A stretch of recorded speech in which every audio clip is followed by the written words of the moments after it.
Jesus, you're kidding. You telling me they let you in here?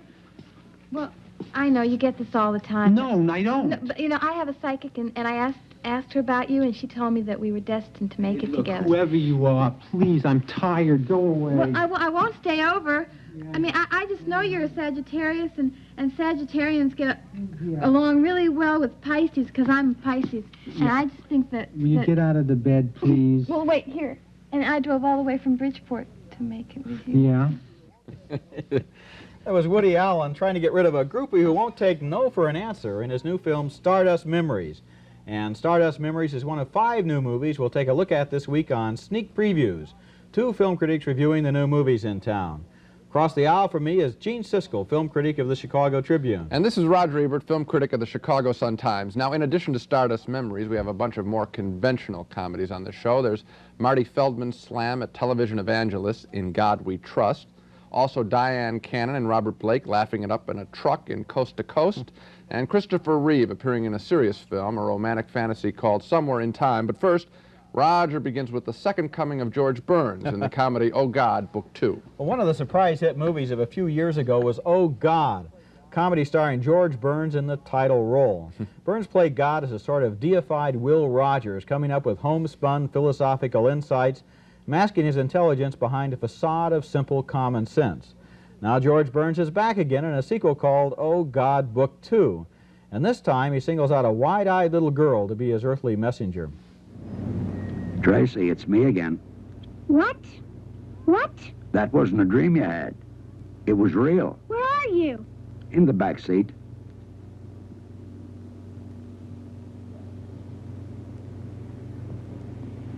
Well, disappointed? Oh, gosh, no. God, sir, why would I be disappointed, sir? Are you really God, sir? Forget the sir. Just plain God, the owner of the store, also known as the man upstairs. I don't know, but somehow I thought you'd look holier and more fancy, sort of. I mean, like with a crown and a long beard and a flowing white robe. You're thinking of Charlton Heston. I can't get over it. It's just that I guess I expected you to look much older. Thanks, Tracy. I take care of myself. How old are you? Who knows? After the first 2 million years, I stopped counting. It's awkward talking like this. Wow, how'd you do that? If I could part the Red Sea, I can certainly move to the front of a car. You know, I wonder if it ever gets a little scary to George Burns that he plays God so convincingly. George Burns has come down to earth again to ask that little girl to create an advertising campaign promoting God's Word. But little Tracy gets into trouble since she's the only one who can see God and talk to him. Everybody else thinks she's only talking to herself. I've been so busy doing your stuff, I haven't done any homework. Let me see what you got there. About a zillion problems to make up, that's all. Let me see, maybe I can help you.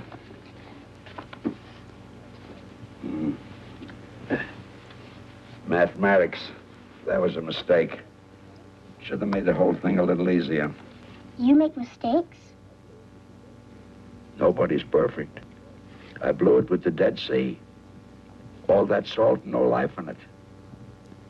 And the flamingo, beautiful bird. And I put the kneecaps on backwards. And I think I could have found a better way for a skunk to defend himself.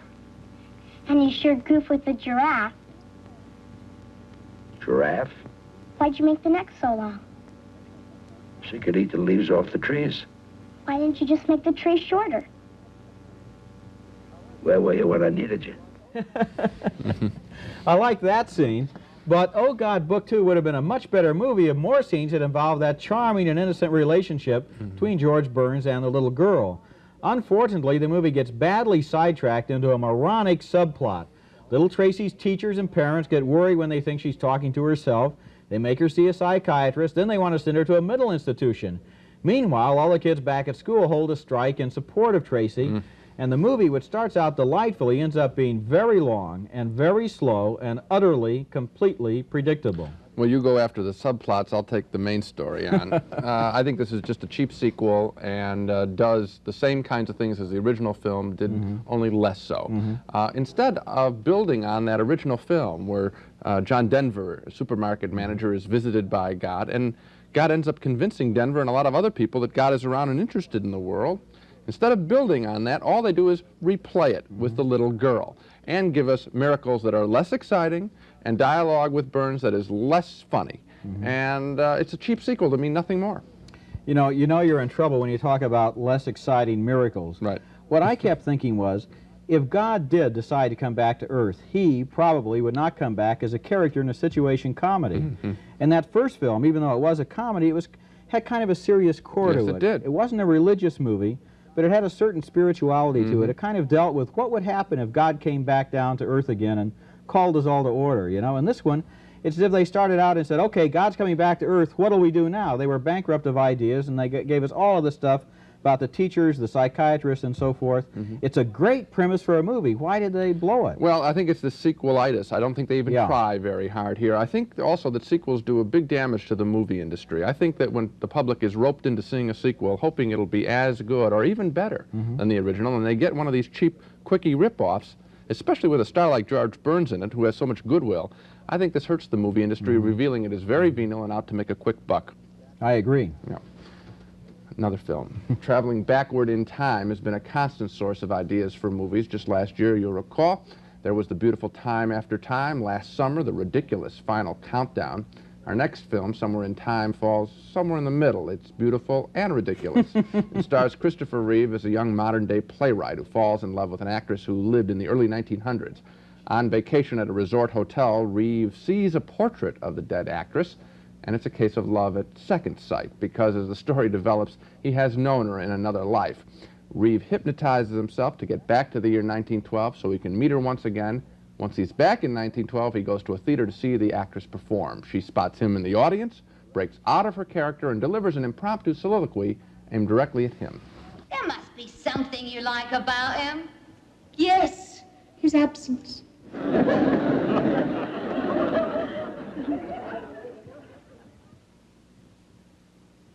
man of my dreams has almost faded now.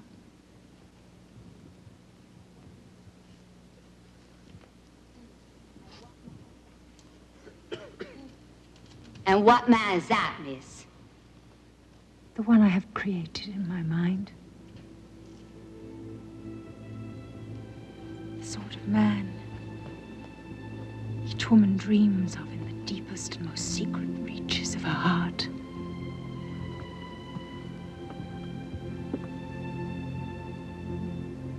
I can almost see him now before me. What would I say to him if he were really here? Forgive me. I've never known this feeling. I've lived without it all my life. Is it any wonder then I failed to recognize you? You brought it to me for the first time. Is there any way that I can tell you how my life has changed? Any way at all to let you know what sweetness you have given me? There is so much to say. I cannot find the words, except for these. I love you.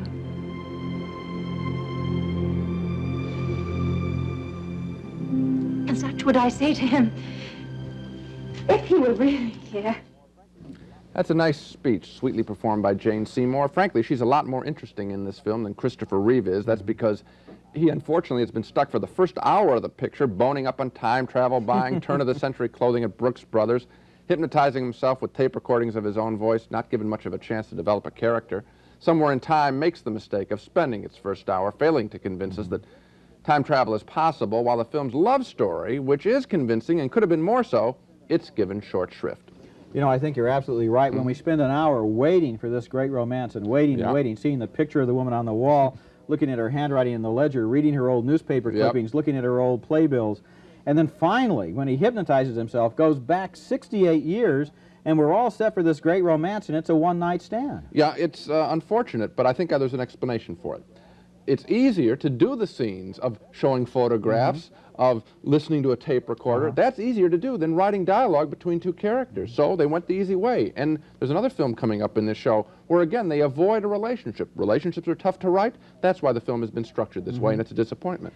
On the other hand, I think they did a good job of casting with Jane Seymour, because if you're going to have this woman who is worth going all the way back to 1912 to visit, I think Jane Seymour really has kind of an aura, kind of an inner beauty that is even more important than just physical beauty in terms of indicating his obsession. Yes, he does. As for Christopher Reeve, on the other hand, I was a little bit disappointed in him. I liked him very much in Superman, but in this picture he seemed, I was afraid he was going to bump into the furniture, you know. He kind of looked like he had another suit on underneath the suit he was wearing. I agree with you. Now, let's move on from time travel to cross-country travel. Okay. One of my favorite movie classics is The African Queen, with Humphrey Bogart and Katharine Hepburn steaming downriver in a leaky old boat. Now, that same basic formula boils down to a hard-boiled tough guy, an eccentric lady, a dangerous journey, and a stubborn piece of machinery. It's been ripped off in a lot of other movies, and the latest one is Coast to Coast, which stars Robert Blake in the Bogart role and Diane Cannon as the lady, and it replaces the boat with a gigantic semi-trailer truck, sends them off on a cross-country odyssey with a load of cattle. Along the way, a crazy romance springs up between Blake and Cannon, and it gets even crazier when they stop in Kansas City so Cannon can buy a new dress, little suspecting that she's being tailed by a pair of detectives who have bribed Blake to turn her in. Yeah. What do you think? Oh, that's terrific. Do you like it? That's terrific. That's really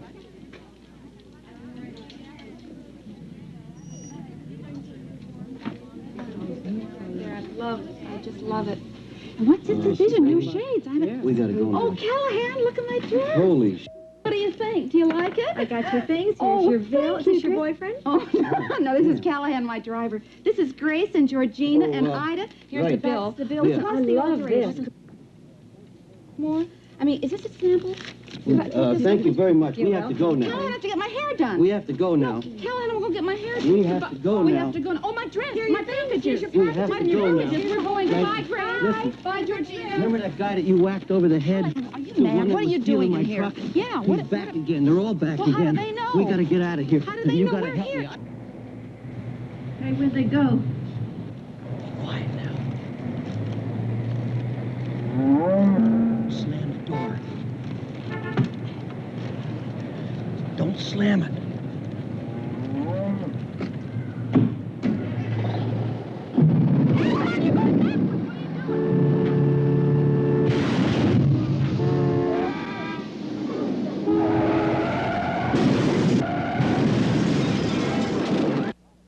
Coast to Coast is not a good movie, but it's also not an entirely bad time. I especially enjoyed Diane Cannon's high energy in this film. She's screaming, running, fighting, shouting, bubbling over from one end of the movie to the other.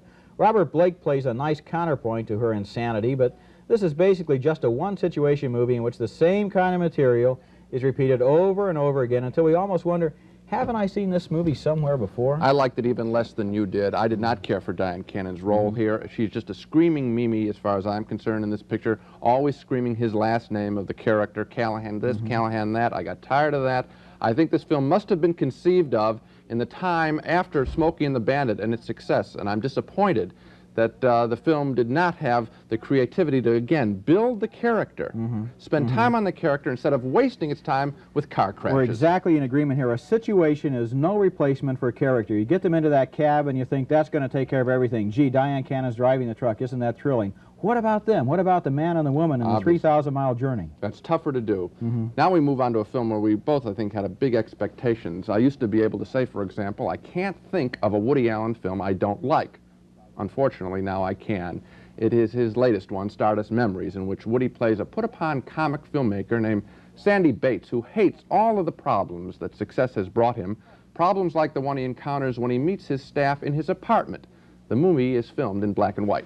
Can I please get your signature on this oil shelter thing? Well, you told me cattle. The cattle died. Did Isabel Has anybody call? given any thought to Time magazine? Because I said I'd get back Your to them. cousin called. He needs to borrow more money. Oh, jeez. Don't Isabel bug him have a about the call? time cover. He can do it after the weekend. Hey, I don't want to go away this weekend. Who needs a festival of my old films? Sign here, please. Ridiculous. And don't worry about that income tax thing. I'll be with you when you're going to see the Treasury agents. Treasury agent? Since when is it that serious? Look, Sandy, this is 2 lousy days. You drive up there, they honor you, they show you films, they ask you a couple of stupid questions, and you go home. I don't want to be on it. It's a hype. Don't be ungrateful. She's an important film critic. You promised. They sold a lot of tickets. You can't back out. You might enjoy it, the nice, clean sea air. Andy, we've got to talk about the new picture. What do you want me to say? I don't want to make funny movies anymore. They can't force me to. I don't feel funny. I look around the world and all I see is human suffering. Human suffering doesn't sell tickets in Kansas City. They want laughs in Kansas City. They've been working in the wheat fields all day. Hey, fellas, I'm getting a headache. Can I please get some privacy? Your problem is you never got over Nat Bernstein's death. Of course I never got over... The guy was 30 years old, never sick a day in his life, and then suddenly out of left field, amyotrophic lateral sclerosis. It was horrible. He's laying there in a hospital, his body degenerated like Lou Gehrig. Use this weekend at the seashore. That's something you should take a month. I don't want... My mother used to take... When I was a kid, my mother took me to the seashore. Little old decaying hotels and awnings, you know? Valium. Oh, great. Just want another show business tranquilizer. Hey, did anybody read on the front page of the Times that matter is decaying? Am I the only one that saw that? The universe is gradually breaking down. There's not going to be anything left. I'm not talking about my stupid little films here. Eventually, there's not going to be any Beethoven or Shakespeare or... Have a nice weekend. Oh, great. Well, eventually, the Woody Allen character does go to that weekend film festival of his work, where he is overrun by fans, by groupies, by film buffs, and by the film critic who's hostess of the festival. And eventually, the pressure of all that attention triggers a silent childhood memory.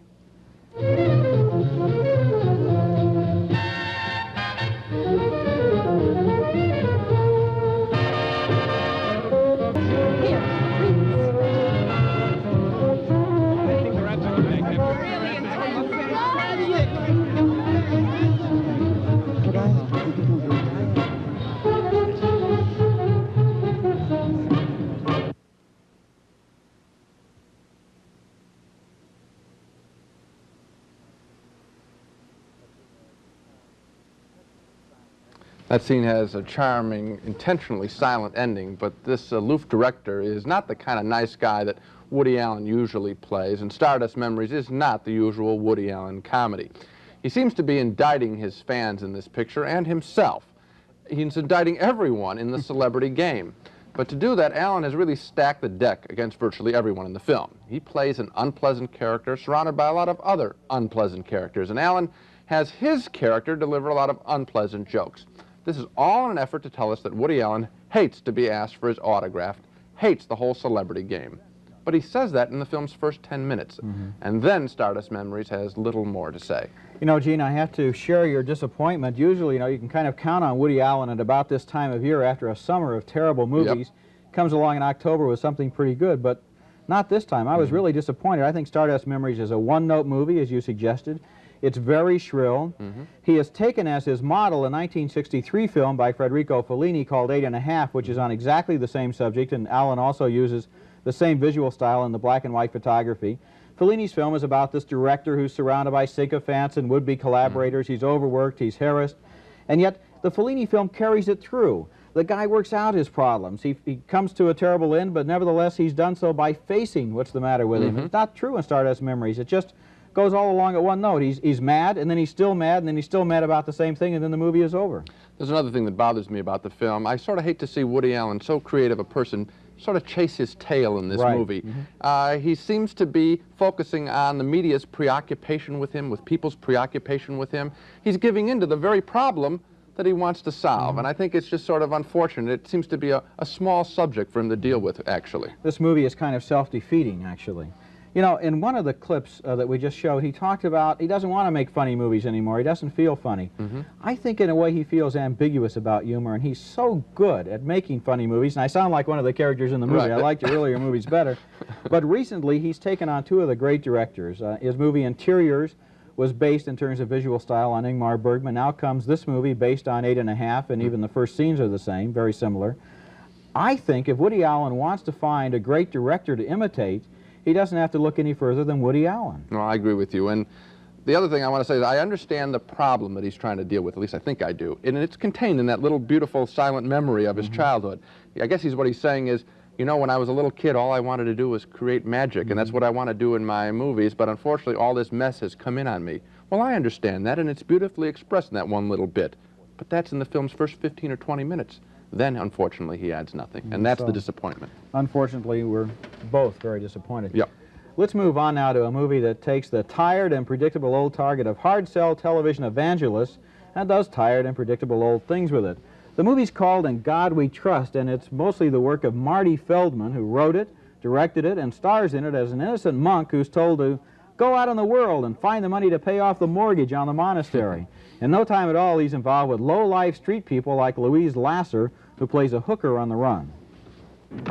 Father! Father!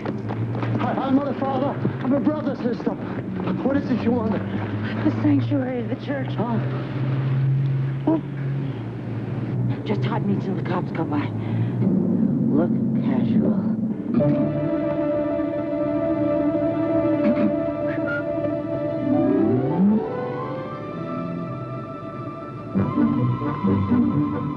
Marty Feldman's main adversary in the movie is a money-grubbing television evangelist named Armageddon T. Thunderbird, played by comedian Andy Kaufman.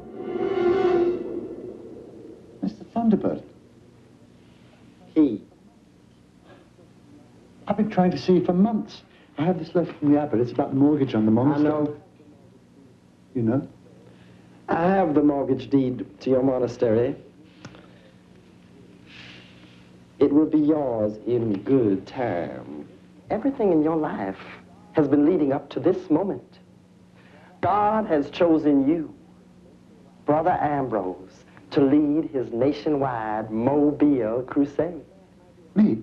Look, Mr. Thunderbird, may I be honest with you? Why, surely.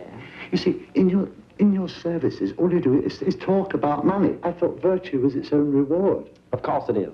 That's why it doesn't attract the top talent. But the Bible, God's book, says we should share the money equally. Wrong. If God had not meant for some people to be poorer than others, then he would not have published the Bible in paperback. Really funny. In God We Trust desperately wants to be a zany comic satire, but it winds up being a forced march through all sorts of material that's been done many times before. What bored me most were the endless scenes involving the love affair between Marty Feldman and Louise Lasser. She tries to teach the innocent monk the facts of life, but he's such a slow student that the movie almost comes to a complete standstill. What a bore. Yep, we agree 5 times out of 5 on this show. Wow. And it is really a dull film. I think Marty Feldman makes a big mistake. He seems to think that his character on screen is funny simply because he's sort of funny looking. He fails as writer and director to make the character interesting and to make his relationships with other people interesting. Exactly right. That's been the theme of this show. Yeah, maybe we've learned something about comedy here, or in drama too. If you don't have the characters and the relationships written well, nothing that you add, no car crashes, no jokes are going to make it work. Hold on, Gene. I don't think the movies are going to get any better. Here's Spot the Wonder Dog leaping into the balcony to help track down the Dogs of the Week, a regular sneak previews feature where we each choose the week's worst movies. Well, my dog this week is another one of those attacks on women pictures we've been getting lately. I don't blame you, Spot. They're horrible. It's called He Knows You Are Alone, and the killer in this one is a psychotic who preys on brides-to-be. It seems this guy was jilted once, and now he's on a rampage, surprising one victim in a house of horrors. This movie is really depraved, playing up to the sickies in the audience who like to see independent women stabbed to death. Can't get a woman to do what you want, then rape her, beat her up. She won't fight back. That's the perverted message of He Knows You're Alone. You know, sometimes our dogs of the week are laughably bad. This one borders on being evil. Gee, my dog this week is not very laughable either. It's a really offensive, tasteless, and artless piece of garbage named Caligula, which was produced by the publisher of Penthouse magazine, Bob Guccione. Caligula opened in New York 8 months ago, but its distribution got held up by an obscenity trial in Boston, and it's only now going into national release. Caligula stars several prestigious British actors, John Gielgud, Peter O'Toole, Malcolm McDowell, but Gielgud and O'Toole are only on the screen for about 20 minutes, and I'll bet McDowell, as Caligula, wishes he were too. That way he wouldn't have to be in the rest of this violent, nauseating and sickening mess that rewrites Roman history as a nonstop orgy of perversion and sadism. Well, so much for the dog. Now let's review our reactions to the main movies on the show. I think you might say there's been sort of a consistency to our remarks. We haven't liked a single film this week. Roger and I each give 2 no votes to Oh God, Book 2, a dismal comedy with George Burns and not much else. It's another rip-off sequel that doesn't come close to the original. 2 no votes means we can't recommend you see Oh God, Book 2. We also didn't like Somewhere in Time, the Christopher Reeve time travel romance.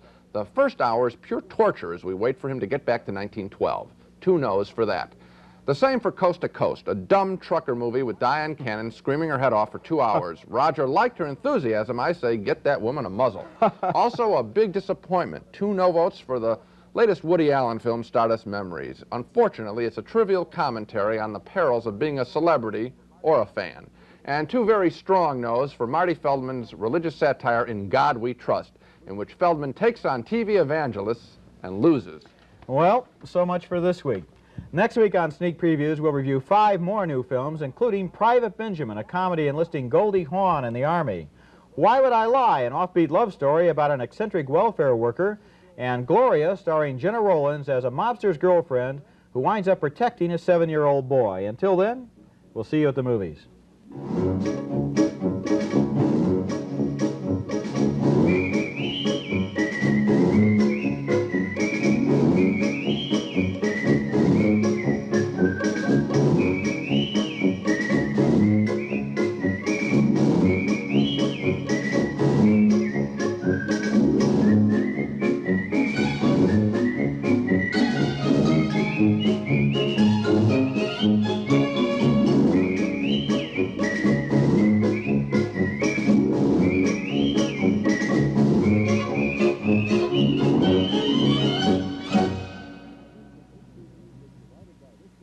Funding for Sneak Previews was provided by this station and by other public television stations.